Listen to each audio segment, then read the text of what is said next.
This is Ron Aiken with Gamecock Central Television. We're here on the field after South Carolina's heartbreaking, I think probably a fair way to describe it, 21-23 loss to the University of Tennessee. You can sort of see behind me Steve Spurrier attempting, we hope, to explain what happened. He wasn't very long-winded in his press conference after the game. Just wanted to kind of give Tennessee credit and say they just could have called a better game, and maybe that's the case. It was certainly a performance that South Carolina fans feel like slipped through their fingers, probably, especially when you look at the SEC East today, and you have Georgia and Florida both losing, so this would have been a prime opportunity to move up in the standings and put some distance between themselves and the rest of the field. However, that did not happen. Instead, what you saw was a great play on the part of Tennessee late to get within field goal range when it looked as if South Carolina was going to hold on. They didn't.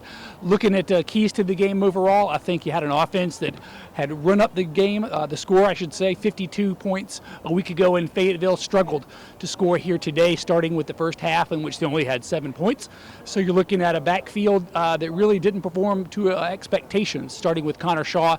I think he started the game 1 for 6 passing, finished 7 for 21 with an interception and a fumble. So 2 turnovers to go with an injury on the last drive of the game for South Carolina. A knee sprain is what they're calling it. They also called a knee sprain for Kelsey Quarles. So those are your 2 injuries that came out of this game going forward. We just heard Steve Spurrier say they'll look at Connor Shaw's ankle when he gets back to Columbia to determine if there's anything else. However, they don't feel that there's any surgery needed. But certainly it's a game that nothing really went right for very long periods of time. Special teams was an area of concern.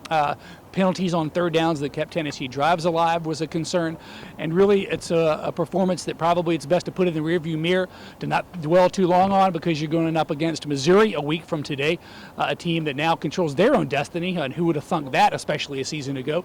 But they beat Florida today to stay undefeated in the SEC. Instead, South Carolina gets another SEC East loss, their second of the season after dropping to Georgia, and now that road to Atlanta, if it didn't get a lot longer, it might have gotten a little bit more narrow, because they're going to still need some good things to happen to themselves and some bad things to happen to other people should that become a reality.